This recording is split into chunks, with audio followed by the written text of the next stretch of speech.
औज़ुबिल्लाहि मिनश्शैतानिर्रजीम बिस्मिल्लाहिर्रहमानिर्रहीम। बेटा आज जो हम लोगों ने चीज़ स्टडी करनी है that is sources of organic compounds. ठीक है। अच्छा, सोर्सेज ऑफ ऑर्गेनिक कंपाउंड से ये मुराद है कि बेटा कौन कौन से सोर्स हैं जिनके ज़रिए से हम ऑर्गेनिक कंपाउंड्स को हासिल कर सकते हैं। ठीक है। तो यहाँ पे बेटा हम कुछ सोर्सेज लिख रहे हैं।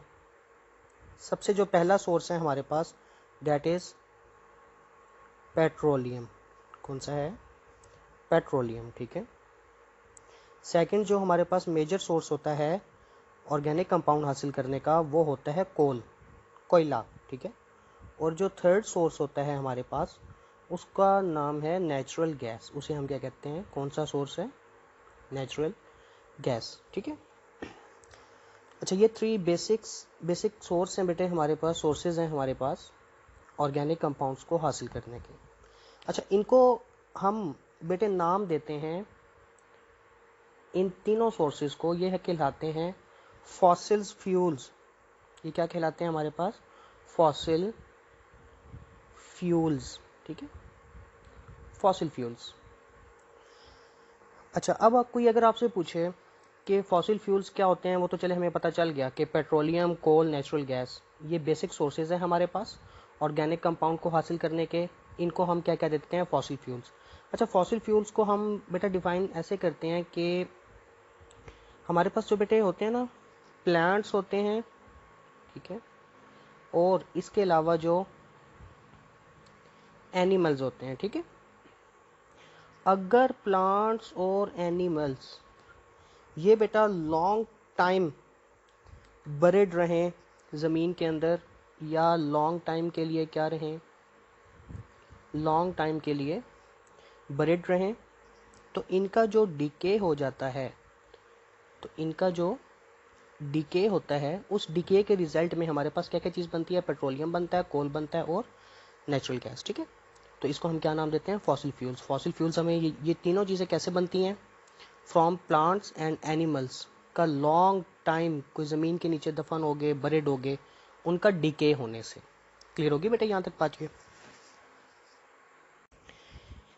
नेक्स्ट बेटा हम लोग कोल को स्टडी करने लगे हैं कि जो कोल होता है बेटा ये किस तरीके से बनता है। ठीक है। तो बेटा इसके बारे में ये बात कही जाती है कि जो ट्रीज़ जो होते हैं ना बेटा, जो रिमेन ऑफ ट्रीज़ होते हैं, क्या चीज़ बेटा?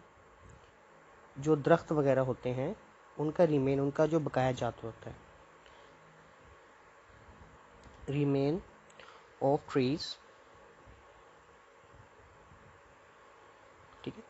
ये जो ट्रीज थे ना बेटा, ये क्या हुआ? जो अर्थ क्रस्ट थी, ठीक है, जो ज़मीन थी उसके अंदर क्या हो गए बेटा? बरेड हो गए। ठीक है, बरेड। ठीक है, अर्थ क्रस्ट के अंदर क्या रहे बेटा? ये बरेड रहे। ठीक है। और कितने टाइम के लिए रहे? कहा जाता है तकरीबन 500 मिलियंस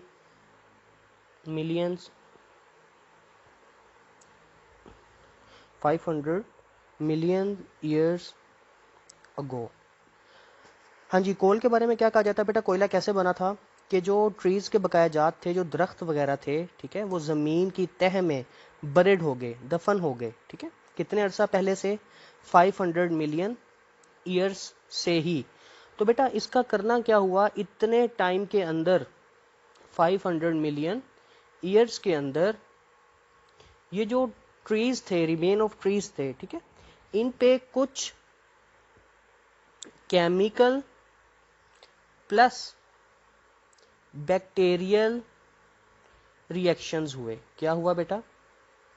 अर्थ क्रस्ट के अंदर क्या हुआ? कुछ बैक्टीरियल, कुछ केमिकल एंड बैक्टीरियल रिएक्शंस हुए, प्रोसेस हुए, जिसकी वजह से वो जो ट्रीज थे, बैक्टीरियल और केमिकल प्रोसेसेस की वजह से वो कन्वर्ट हुए किसके अंदर बेटा? पहली स्टेज होती है कोयला बनने से पहले की, प्री स्टेट, उसे हम नाम देते हैं पीट का। क्या नाम देते हैं बेटा उसको? पीट का। ठीक है। तो जो दरख्त बरेड थे 500 मिलियन ईयर्स अगो से ही, उनके केमिकल और बैक्टीरियल रिएक्शन हुए और वो ट्रीज कन्वर्ट हो गए किसके अंदर बेटा, पीट में। ठीक है, फर्दर क्या हुआ, ये जो पीट था उस जमीन में जो दफन जो ट्रीज थे उनको बेटा हाई प्रेशर और हाई टेम्परेचर की वजह से वो बेटा फाइनली कन्वर्ट हो गए किसके अंदर, कोल के अंदर। किसके अंदर कन्वर्ट हो गए बेटा, कोल के अंदर। ठीक है, क्लियर होगी बेटा ये बात। तो कोल के बारे में क्या कहा जाता है, जो रिमेन ऑफ ट्रीज थे वो बरेड हो गए किसमें, अर्थ क्रस्ट में। कितना अरसा पहले से, 500 मिलियन ईयर्स अगो। ठीक है, तो इतना अरसा जब वो ज़मीन में दफन रहे तो उनमें कुछ केमिकल और बैक्टीरियल रिएक्शंस हुए। उन बैक्टीरियल और केमिकल रिएक्शंस की वजह से ट्रीज जो थे वो कन्वर्ट होना स्टार्ट हो गए किसके अंदर बेटा, पीट के अंदर। पीट क्या होता है, आप कह सकते हो कि कोल से बनने के काफ़ी सारे स्टेप्स हैं जो पहले आते हैं, उसमें से एक जो चीज़ बनती है बैक्टीरियल और केमिकल रिएक्शन के रिजल्ट में, उसको हम नाम देते हैं पीट का। फर्दर पीट पे जब हाई प्रेशर और हाई टेम्परेचर पड़ता रहा, ठीक है, तो वो फाइनल किस में कन्वर्ट होता है, कोल के अंदर। क्लियर होगी बेटा ये बात। अच्छा बेटा, यहाँ पे हमने ये फ्लो शीट एक डायग्राम स्केच की है, ठीक है, ड्रॉ की है। इसमें हम डिस्कस करेंगे कि कैसे वुड जो होता है वो फाइनल डिफरेंट स्टेजेस से होता हुआ डिफरेंट जो कोल की कैटेगरीज होती हैं उसमें डिवाइड होता है। ठीक है, अच्छा सबसे पहले बेटा यहाँ पे देखें जो वुड है, ठीक है, वुड, ठीक है, ये वुड वो था जो हमने शुरू में बात की, जो डेड प्लांट्स हैं या फिर ट्रीज हैं। ठीक है, डेड प्लांट्स हैं या फिर डेड ट्रीज हैं। ठीक है, अच्छा अब देखो वुड है, इसके ऊपर जो डेड प्लांट्स थे, डेड ट्रीज थे, इस पे बैक्टीरियल प्लस केमिकल रिएक्शंस होते हैं और ये कन्वर्ट हो जाता है, नेक्स्ट स्टेज आ जाती है पीट की। ठीक है, इस स्टेज को हम क्या नाम देते हैं, पीट का। अच्छा पीट को जब प्रोवाइड किया जाता है, जब ये ऑब्जर्व करता है, जब ये एक्सपीरियंस करता है हाई टेम्परेचर को या हाई प्रेशर को, ठीक है, तो पीट से जो नेक्स्ट कन्वर्जन होती है वो किसकी होती है, वो लिग्नाइट बनता है हमारे पास। ठीक है, इसको क्या पढ़ना है, लिग्नाइट। ठीक है, लिग्नाइट के बाद क्या चीज बनती है हमारे पास, बिटोमिनस कोल। बिटोमिनस कोल लिग्नाइट से कैसे बनता है, जब लिग्नाइट जो होता है वो फर्दर प्रेशर को एक्सपीरियंस करता है, इसके ऊपर फर्दर प्रेशर अप्लाई होता है। ठीक है, तो ये किस में कन्वर्ट हो जाता है, बिटोमिनस कोल के अंदर। और बिटोमिनस कोल को जब फर्दर प्रेशर मिलता है, हाई प्रेशर पे फर्दर प्रेशर ये ऑब्जर्व करता है, तो फिर बिटोमिनस कोल कन्वर्ट हो जाता है एंथ्रासाइट के अंदर। ठीक है, अच्छा बेटा यहाँ पे ये जितने भी प्रोसेस हैं वुड से लेके एंथ्रासाइट तक, ठीक है, यहाँ पे कार्बन की जो परसेंटेजेस होती है ना वो चेंज हो रही होती हैं। ये उसने आपकी बुक में तो नहीं बताया, लेकिन बेटा ये एंट्री टेस्ट के हवाले से काफ़ी इंपॉर्टेंट चीज़ है।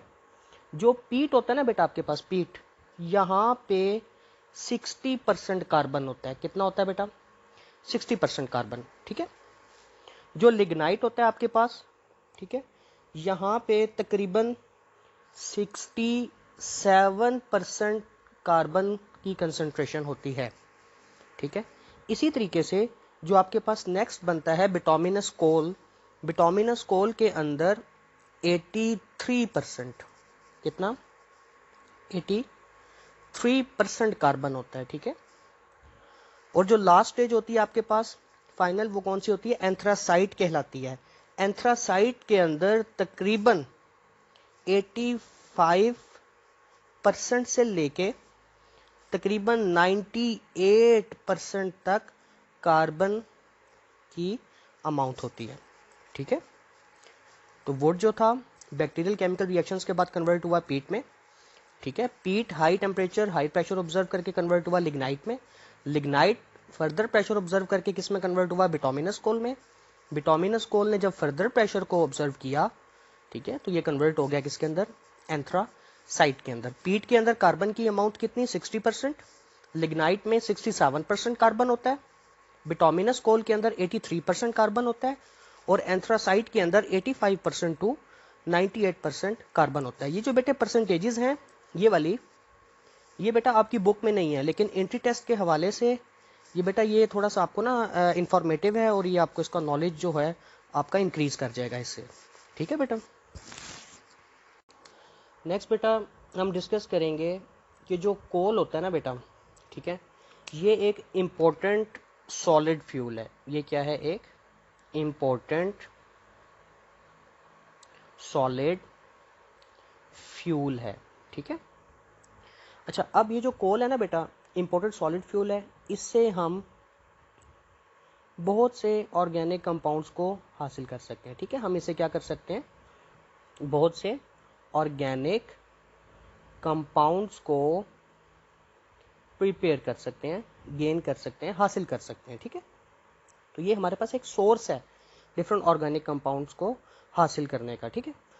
अच्छा, अब कोल की बेटे की जाती है डिस्ट्रक्टिव डिस्टिलेशन या कार्बोनाइजेशन। कोल को कौन से प्रोसेस से गुजारा जाता है बेटा? कोल को हमने किस प्रोसेस से गुजारना है? दो प्रोसेस मैंने आपको बोले, एक है कार्बोनाइजेशन या हम दूसरा नाम इसको क्या देते हैं बेटा? Destructive distillation. क्या नाम है इसका बेटा? Destructive distillation. ठीक है। अच्छा, अब कार्बोनाइजेशन या डिस्ट्रक्टिव डिस्टिलेशन से क्या मुराद होता है? इससे मुराद ये होता है कि बेटा आपने जो कोल है इसको हीट करना है। कोल को क्या करना है बेटा? हीट करना है। हीट कैसे करना है? In the absence of air.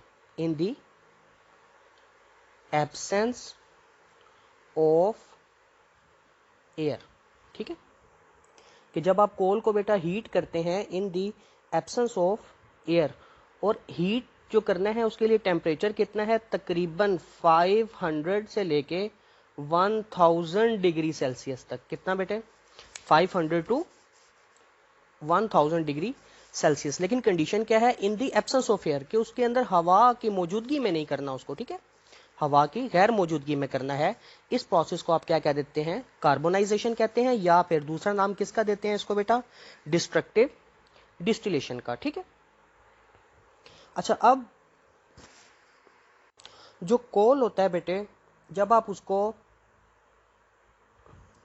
In processes से गुजारते हैं, ठीक है, उसकी कार्बोनाइजेशन करते हैं या डिस्ट्रक्टिव डिस्टिलेशन करते हैं, तो वहां से बेटा वो कोल जो होता है 3 कैटेगरीज के अंदर हम उसको हासिल कर सकते हैं। ठीक है, 3 कैटेगरीज के अंदर, 3 फॉर्म्स के अंदर वो कन्वर्ट हो जाता है। उसमें जो सबसे पहली फॉर्म होती है उसको हम नाम देते हैं कोक का। क्या नाम देते हैं उसको बेटा? कोक। ठीक है। सेकंड जो है हम उसको कहते हैं कोल गैस। ठीक है। और जो थर्ड वन होता है वो हमारे पास क्या होता है? कोल तार। ठीक है। जब भी आप कोल की कार्बोनाइजेशन या डिस्ट्रक्टिव डिस्टिलेशन करेंगे तो हमें 3 प्रोडक्ट्स या 3 फॉर्म्स के अंदर वो कन्वर्ट हो जाएगा। कौन कौन सी है बेटा? एक कोक है, दूसरा जो है वो कोल गैस है, और तीसरा कौन सा है? कोल तार है। ठीक है।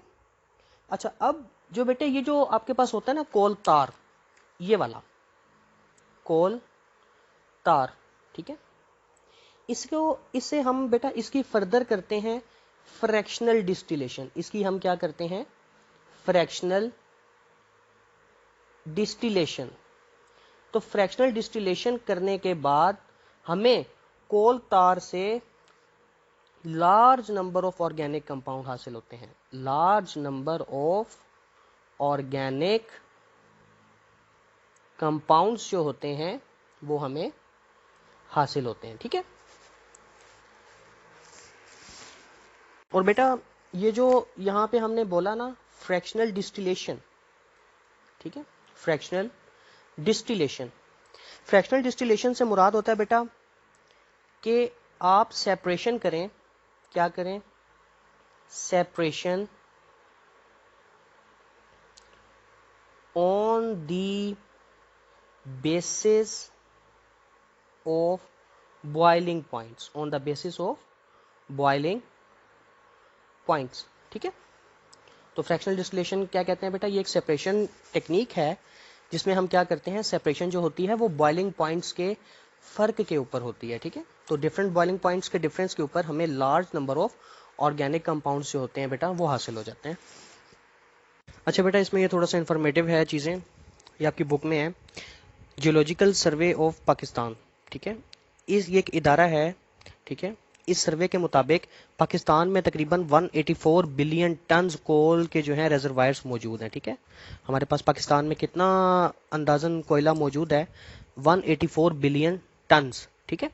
अच्छा, अब ये जो 184 बिलियन टन्स कोयला है, इसमें से जो 80% कोयला है, 80% ऑफ कोल, ये कहाँ पर इस्तेमाल हो रहा है बेटा, बेक ब्रिक्स, ठीक है। जो ईंटें वगैरह की जो भट्टियां होती है ना बेटा, उसमें जो ईंटें बनती हैं उनको पकाने के लिए, उनको जलाने के लिए, ठीक है, वहां पे इस्तेमाल हो रहा है। इसके अलावा डोमेस्टिक पर्पस, जो घरेलू आम जरूरियात हैं, उनमें हम इस कोयले को इस्तेमाल करें, इसका 80%, ठीक है। अच्छा, और मजीद इसमें आपकी बुक भी थोड़ा सा इन्फॉर्म कर रही है इस बारे में कि जो गवर्नमेंट है बेटा वो इस चीज़ पे काम कर रही है कि बहुत से पावर प्लांट्स बनाए जाएं जो कोल बेस्ड हों। क्या हों बेटा, जो कोयले पे चलें, ठीक है, जिनसे हम पावर जनरेट करें, इलेक्ट्रिसिटी जनरेट करें, ठीक है। तो इसमें डिफरेंट अथॉरिटीज़ हैं, जिनमें आती है Sindh coal authority, Punjab coal authority और NWFP and Balochistan coal authorities. ये किस चीज़ पे वर्क कर रही हैं बेटा, ये इस चीज़ पे वर्क कर रही हैं कि किसी तरीके से कोल का जो इस्तेमाल है उसको एक्सपेंड किया जाए, expand coal utilisation in industries के जो सनतें हैं, सनती तौर पे हम कोयले का इस्तेमाल बढ़ाएं और उससे हम एनर्जी भी गेन करें और इंडस्ट्रीज को भी रन करें, ठीक है। नेक्स्ट बेटे, जो हमारे पास सोर्स है ऑर्गेनिक कंपाउंड्स को हासिल करने का, ठीक है, उसमें हमारे पास आ जाता है नेचुरल गैस, ठीक है। अच्छा, नेचुरल गैस को बेटा डिफाइन कैसे किया जाता है, सम टाइम ये क्वेश्चन पूछ लिया जाता है कि व्हाट इज नेचुरल गैस। तो बेटा आपने इसको डिफाइन ऐसे करना है, it is mixture of, it is mixture of low boiling, low boiling hydrocarbons, it is the mixture of low boiling hydrocarbons, ठीक है। तो नेचुरल गैस को कैसे डिफाइन किया जाता है बेटा, it is the mixture of low boiling hydrocarbons. अच्छा बेटा, जो हमारा कंट्री है ना पाकिस्तान, ठीक है, इसमें नेचुरल गैस जो है ये एक इम्पोर्टेंट सोर्स है, क्योंकि हमारे यहाँ बेटा जो कोयला है या मिनरल ऑयल है, इसकी प्रोडक्शन जो है ना इतनी ज़्यादा नहीं है, ठीक है। तो हम लोग जो है नेचुरल गैस को for the purpose of energies, energy sector के अंदर, एनर्जी जनरेट करने के अंदर, ठीक है, पावर जनरेशन के अंदर, तो हम इसको यूज़ कर सकते हैं। अच्छा, नेचुरल गैस जो बेटा हम जिसकी बात कर रहे हैं, तो यहाँ पे जो बेटा मेजर पोर्शन है ना हमारे पास नेचुरल गैस का, ठीक है, नेचुरल गैस, इसका जो मेजर पोर्शन है, ठीक है, वो मीथेन है। क्या है बेटा, मीथेन, ठीक है। मीथेन का जो फार्मूला होता है डेट इज CH4, ठीक है। तो मीथेन का फार्मूला क्या होता है बेटा, CH4, ठीक है। हाँ जी, नेचुरल गैस को डिफाइन कैसे करना है बेटा, it is the mixture of low boiling hydrocarbons, ठीक है, जो लो टेम्परेचर पे बॉईल करते हैं उनका मिक्सचर, उसको हम क्या कह देते हैं, नेचुरल गैस। नेचुरल गैस का बेटा मेजर पोर्शन कौन सा है, मीथेन है, ठीक है, मीथेन गैस है हमारे पास, ठीक है। तो हम इस जो है नेचुरल गैस की जो हम फर्दर डिकम्पोजिशन करके ऑर्गेनिक मैटर को हासिल कर सकते हैं, ठीक है। तो गैस जो है बेटा ये हमारे पाकिस्तान के अंदर एक चीप सोर्स है। क्या है बेटा, चीप सोर्स, कि ये बहुत सस्ता है, ठीक है। तो हम इसको बेटा डिफरेंट इंडस्ट्रीज के अंदर यूज़ कर सकते हैं, ठीक है, जिसमें हमारे पास कुछ इंडस्ट्रीज आ जाती हैं, जैसे सीमेंट इंडस्ट्री है। कौन कौन सी बेटे, सीमेंट इंडस्ट्री। इसके अलावा हम इसको यूज़ कर सकते हैं, गैसेस को, नेचुरल गैस को यूज़ किया जाता है फर्टिलाइजर्स, फर्टिलाइजर इंडस्ट्री के अंदर, फर्टिलाइजर इंडस्ट्री में, ठीक है। और इसको हम फर्दर हम लोग यूज़ अपने डोमेस्टिक पर्पस के लिए भी करते हैं, कि जो हम घरों में इस्तेमाल करते हैं ना बेटा, डोमेस्टिक पर्पस में भी हम इसको क्या करते हैं, यूज़ करते हैं, ठीक है। और इसको हम जो है डिफरेंट इंडस्ट्रीज में फॉर एज अ फ्यूल ही यूज़ कर रहे हैं। हम इसको कैसे यूज़ कर रहे हैं? As a fuel. ठीक है। अच्छा बेटा, नेक्स्ट जो है हमारे पास वो है पेट्रोलियम। ठीक है। अच्छा, पेट्रोलियम बेटे किसको कहते हैं? तो इसको बेटे डिफाइन ऐसे किया जाता है, mineral oil is called petroleum when it is in refined form.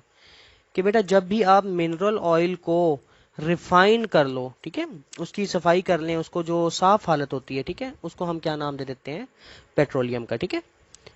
तो पेट्रोलियम क्या है बेटा? मिनरल ऑयल की रिफाइंड फॉर्म है। जो रिफाइंड फॉर्म होती है मिनरल ऑयल की, उसको हम पेट्रोलियम का नाम दे देते हैं। ठीक है। अच्छा, नेक्स्ट हमारे पास ये आता है कि पेट्रोलियम बेटे बनता कैसे है। ठीक है।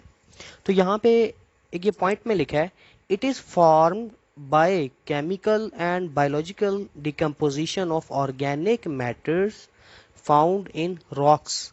ठीक है। जो चट्टाने होती है ना बेटा, उसके अंदर जो ऑर्गेनिक मैटर है उनकी डीकम्पोजिशन से। उनकी डीकम्पोजिशन कैसे हो? By chemical and biological reactions की वजह से। ठीक है। तो जो चट्टानों के अंदर ऑर्गेनिक मैटर मौजूद होता है, ठीक है, उनका बायोलॉजिकल और केमिकल रिएक्शंस होने की वजह से उनकी डिकम्पोजिशन होती है, जिसके रिजल्ट में हमें क्या मिलता है बेटा? हमें पेट्रोलियम हासिल होता है। अच्छा, यहाँ पे एक लिखा है हमने क्रूड ऑयल। ठीक है।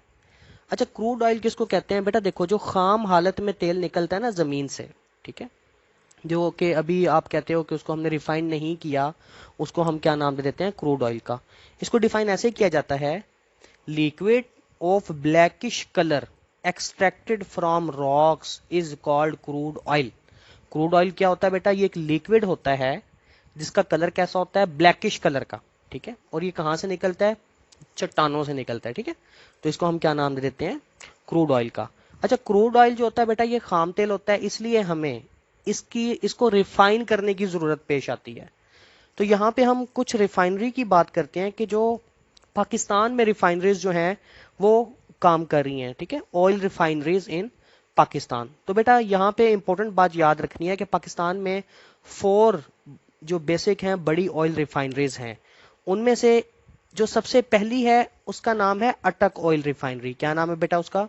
अटक ऑयल रिफाइनरी। ठीक है। सेकंड जो बड़ी रिफाइनरी हमारे पास है पाकिस्तान में, उसका नाम है पाक अरब ऑयल रिफाइनरी। ठीक है। और इसके अलावा 2 रिफाइनरीज और हैं जो कि कहां पे लोकेट हैं बेटा? कराची के अंदर हमारे पास मौजूद हैं। अच्छा, अटक ऑयल रिफाइनरी जो है ना बेटा, ठीक है, ये जो इसकी जो लोकेशन है, लोकेटेड एट मोरगा एरिया के, क्या नाम है? मोरगा, नियर रावलपिंडी। रावलपिंडी के पास एक इलाका है बेटा मोरगा, वहां पे हमारे पास है कौन सी रिफाइनरी बेटा है लगी हुई है? अटक ऑयल रिफाइनरी है। ठीक है। तो यहाँ पे बेटा ये एमसीक्यूज बन जाते हैं अक्सर कि अटक ऑयल रिफाइनरी की लोकेशन क्या है? It is at Morgah near Rawalpindi. ठीक है। और इसकी कैपेसिटी कितनी है? ये कितना ऑयल रिफाइन कर रही है? तो ये तकरीबन 1.25 मिलियन टन्स जो ऑयल रिफाइनरी कैपेसिटी है इसकी। ठीक है। इस ऑयल रिफाइनरी की कितनी कैपेसिटी है बेटा? 1.25 मिलियन टन्स। इसी तरीके से हमारे पास आ जाती है बेटा नेक्स्ट पाक अरब ऑयल रिफाइनरी। ठीक है। पाक अरब ऑयल रिफाइनरी जो है ये बेटा लोकेट कहां पे करती है? मोहम्मद कोट में। कहां पे करती है? मोहम्मद कोट में, नियर मुल्तान। ठीक है। मुल्तान के पास इलाका है मोहम्मद कोट, वहां पे ये रिफाइनरी लगी हुई है, पाक अरब ऑयल रिफाइनरी। ठीक है।